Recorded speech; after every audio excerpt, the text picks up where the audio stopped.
Hello everyone, कैसे हैं आप सभी। आई होप अच्छे एंड स्वस्थ होंगे, अपनी तैयारी को अच्छे से कंटिन्यू कर रहे होंगे। आप सभी का स्वागत है आपके अपने यूट्यूब चैनल लर्न विद प्रीत चौधरी में। जैसा कि आप सभी को पता है कि यहाँ पे हमें जो हमारी 7 सितंबर को, कब 7 सितंबर को जो आपका एग्जाम होने वाला है महिला सुपरवाइजर का। किसका? महिला सुपरवाइजर का। उसके मॉडल टेस्ट पेपर है वो सॉल्व कर रहे थे। आज हमारा जो मॉडल टेस्ट पेपर है वो 8वां है। इससे पहले हमने 7 मॉडल टेस्ट पेपर है वो सॉल्यूशन अच्छे से कर लिया है।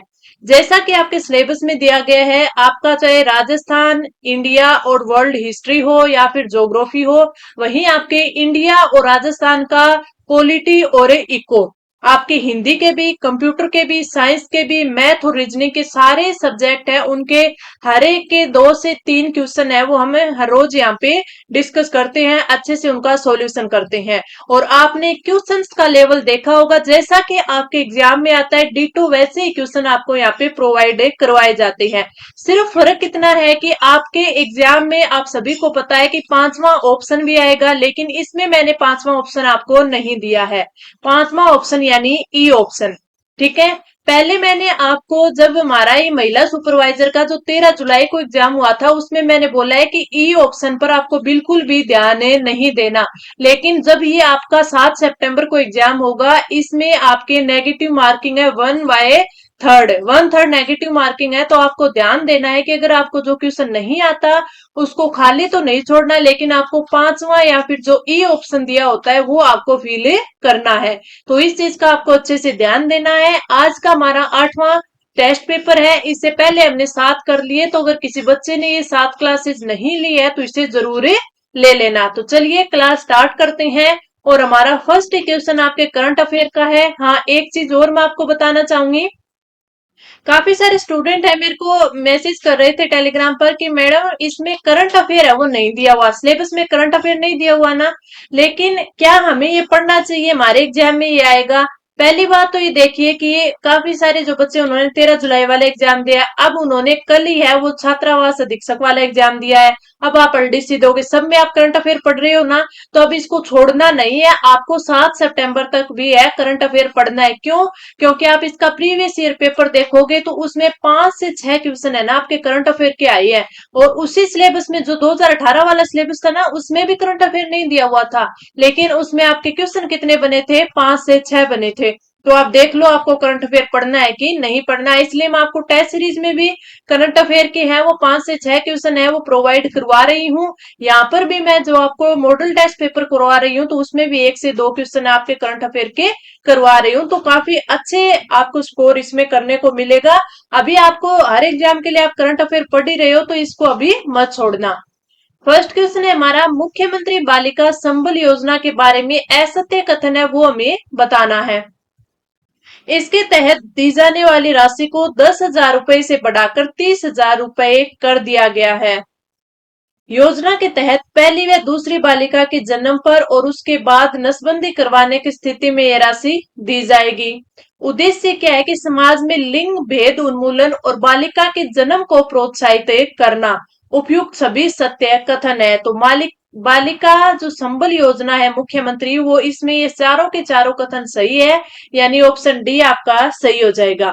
राजस्थान में सामाजिक लिंग भेद उन्मूलन और बालिका के जन्म को प्रोत्साहित करने के उद्देश्य से मुख्यमंत्री बालिका संबल योजना है वो शुरू की गई।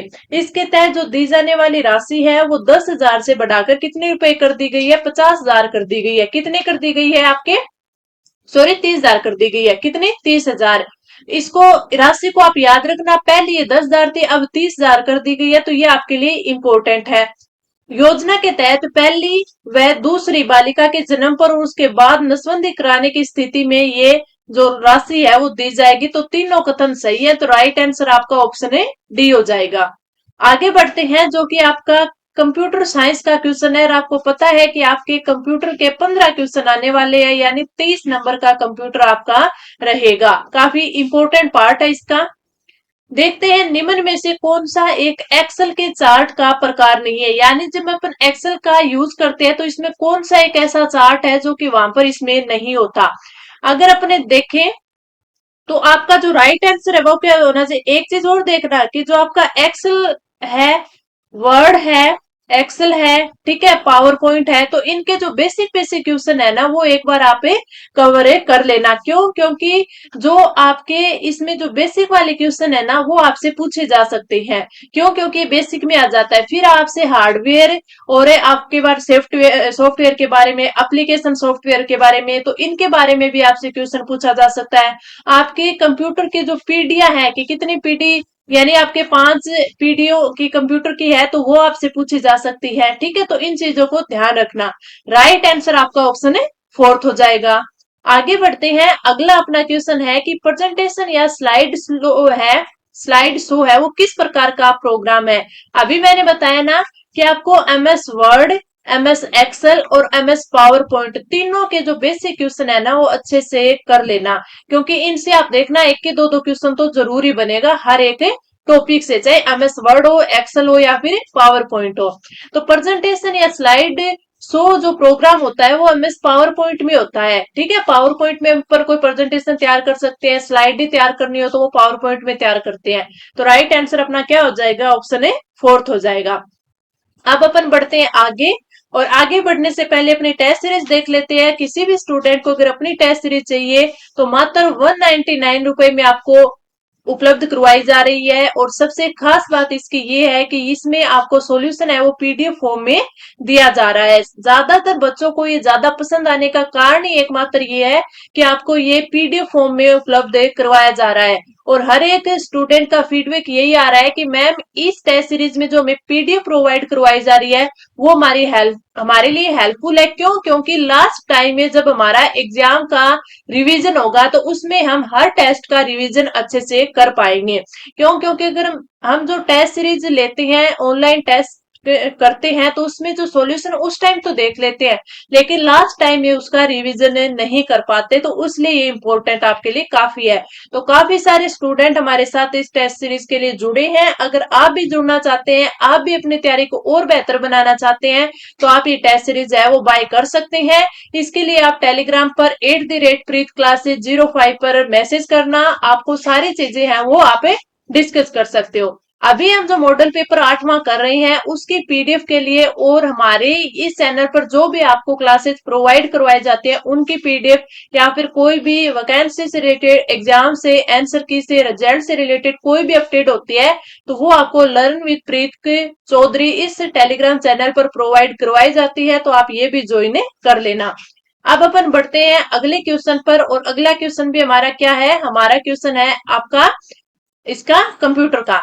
एमएस वर्ड में वर्ड काउंट करने की शॉर्टकट की होती है, कौन सी होती है? कंट्रोल एफ, कंट्रोल जी, कंट्रोल पी, कंट्रोल शिफ्ट और जी। तो अगर अपन राइट आंसर की बात करें कि वर्ड काउंट किए जाते हैं तो वो किए जाते हैं कंट्रोल शिफ्ट के साथ, इन दोनों के साथ जब जी को दबाते हैं तो आप एमएस वर्ड में वर्ड है वो काउंट कर सकते हो। तो राइट आंसर ऑप्शन है फोर्थ हो जाएगा। आगे बढ़ते हैं, और अगला जो हमारा क्वेश्चन है कि एक आधार लाइन से ऊपर की तरफ उठा हुआ छोटा अक्षर होता है, छोटा अक्षर है वो होता है, उसे क्या कहते हैं? ठीक है, यानी ये कोई अक्षर है उसके ऊपर ये जो लगा हुआ होता है ना, एक ये आता है आपके और एक ये होता है, ये दो प्रकार के होते हैं। ठीक है, तो इसमें ये पूछा है कि इसको क्या कहते हैं। तो जो ये लगा होता है उसे सुपर स्क्रिप्ट बोलते हैं। क्या बोलते हैं? Super script. तो आपका राइट आंसर इसमें क्या है?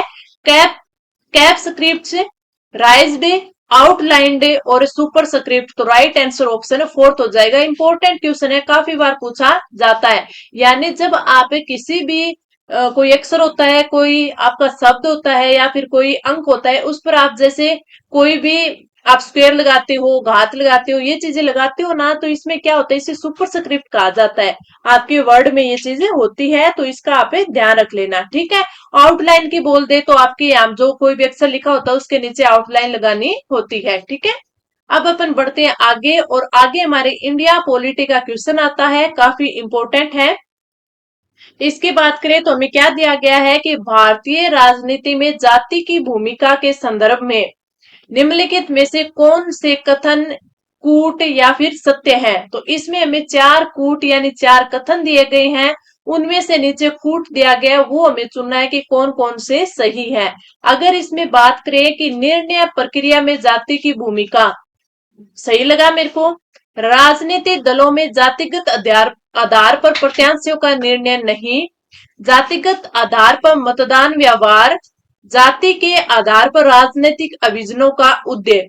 तो यहां पर अगर बात करें तो इसमें राइट आंसर आपका ऑप्शन है ए हो जाएगा कि ए और सी है वो सत्य दिए हुए हैं। अब अपन थोड़ा इसे इसमें बात करें भारतीय राजनीति में जाति की भूमिका पर। भारतीय राजनीति में जाति की जो भूमिका है ना काफी इंपॉर्टेंट है। जो जयप्रकाश नारायण थे, जयप्रकाश नारायण, इनके अनुसार अगर देखें तो जाति भारत में एक अत्यधिक महत्वपूर्ण दल है। ठीक है, मैंने आपको कई बार बोला है कि जो आपके ये लेखक हो गए या फिर कोई महान राजनेता थे या फिर कोई इंपॉर्टेंट मुख्य व्यक्तित्व था, तो उनके जो भी स्टेटमेंट दिए गए हैं तो उनको एक थोड़ा सा ध्यान में रख लेना, क्योंकि कई बार ये आपके कथन और इसमें वाले में आ जाते हैं, कथन में जो आपके कूट वाले क्वेश्चन होते हैं ना इनमें आ जाते हैं।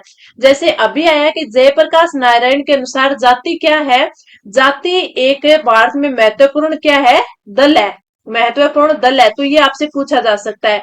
जो के एन मेनन थे उनके अनुसार स्वतंत्रता के बाद भारत की राजनीति क्षेत्र में जाति प्रभाव पहले की अपेक्षा है वो बढ़ा है। ठीक है, किसके द्वारा, के एन मेनन के द्वारा। ठीक है, तो भारतीय राजनीति में जाति की भूमिका को देखने के चार क्या है, चार कारण है।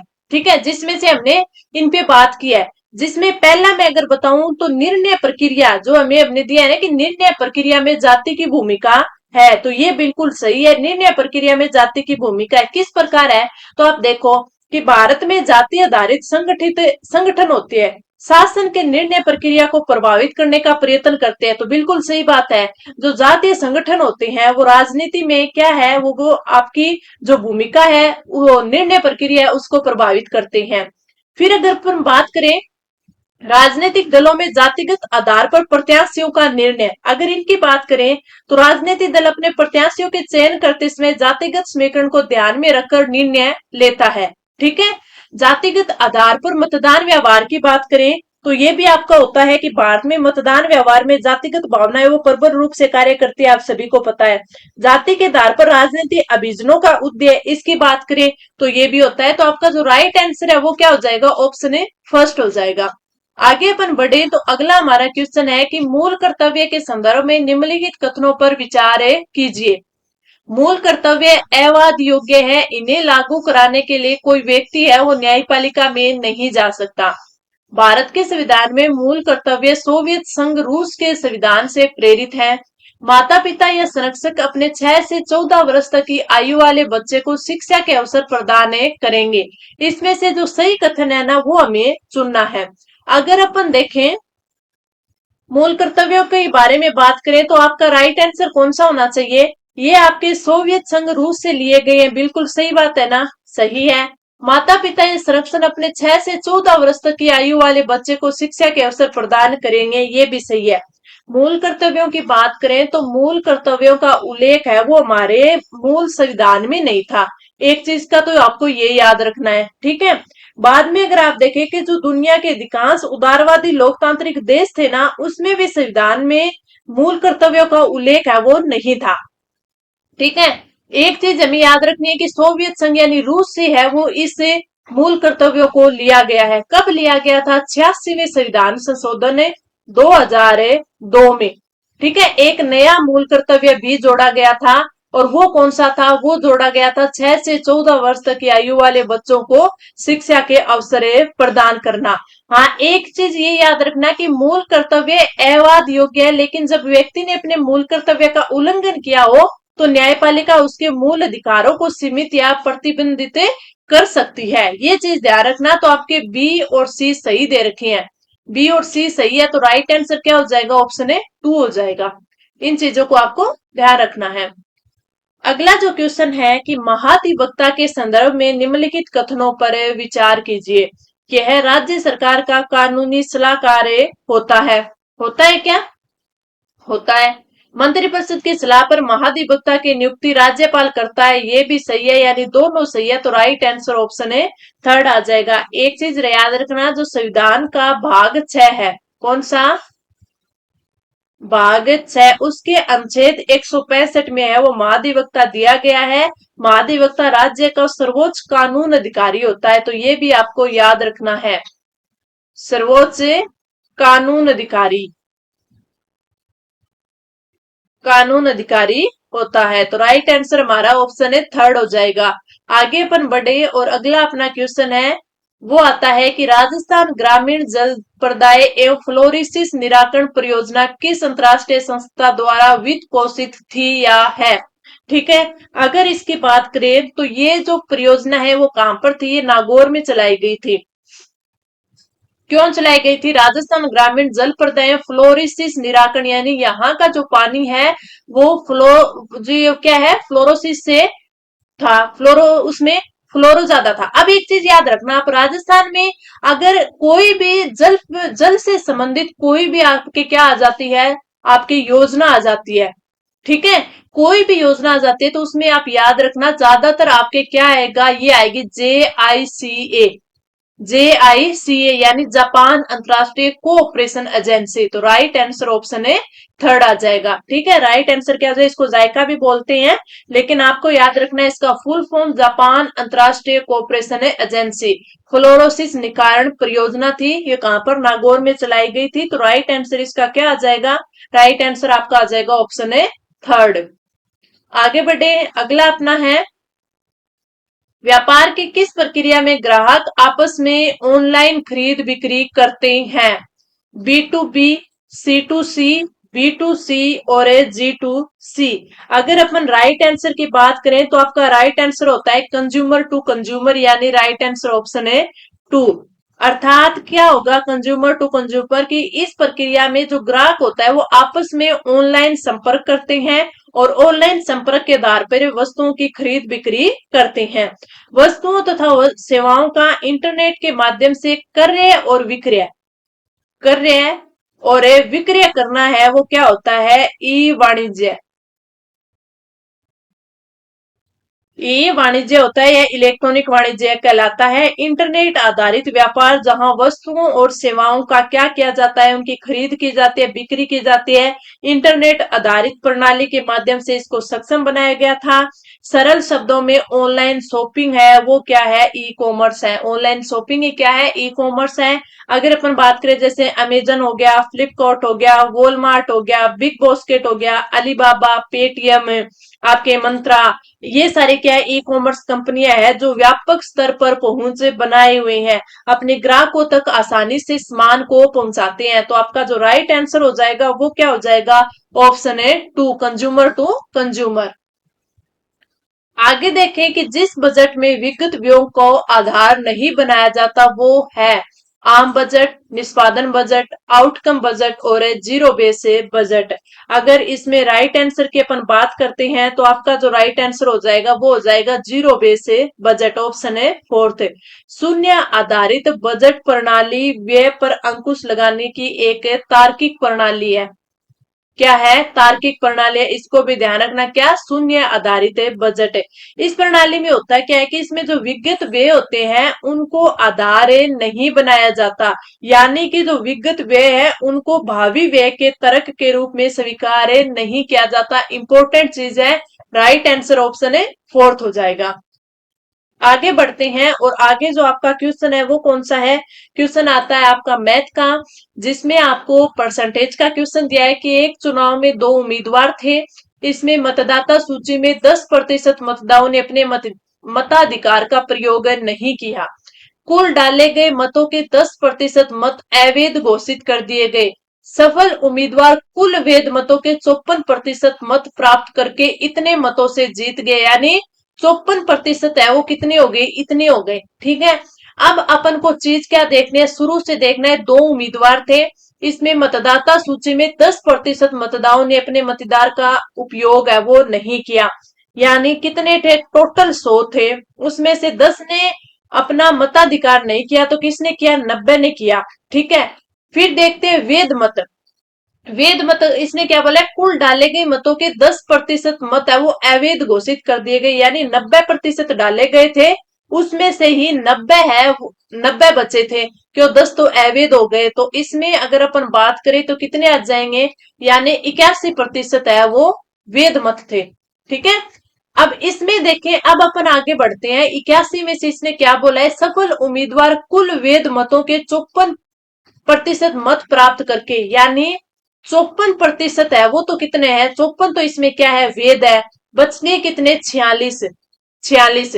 ठीक है, तो ये अवैध है। अब इसने 54 की वैल्यू कितनी दी है आपको, 54 की वैल्यू दी है 2430। ठीक है, अपन को क्या याद करना है, मतदाता सूची में कुल कितने मतदाता थे। अब देखिए इनमें डिफरेंस कितने का है, 8 का है, कितने का है, 8 का है।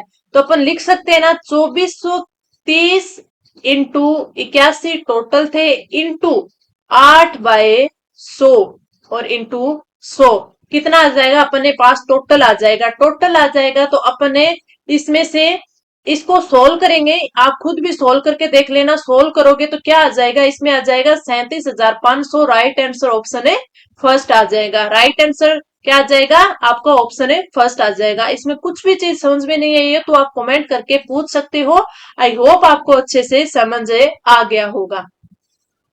आगे बढ़ते हैं अपन है अगला, क्यों, अब देखिए आपको ये चीज समझ में नहीं आ सकती कि 2430 से 81 और इंटू में 8/100 किया है। ठीक है, आप देखो ये क्या बोल रहा है कि सफल उम्मीदवार कुल वेद मतों के 54% मत प्राप्त करके इतने मतों से जीत गया, यानी कि इतने मतों से जीता है। तो अब मान के चलिए कि किसी ने जो हारा है ना उसने 100 प्राप्त किए, ठीक है, और जो जीतने वाला है उसने कितने, मान लीजिए कि आपने 100 में से इतने और जोड़ दीजिए, उनका मतलब डिफरेंस इतना है, इतनों से जीता है, यानी उनके दोनों का जो मत है ना उनमें क्या है, ये डिफरेंस है।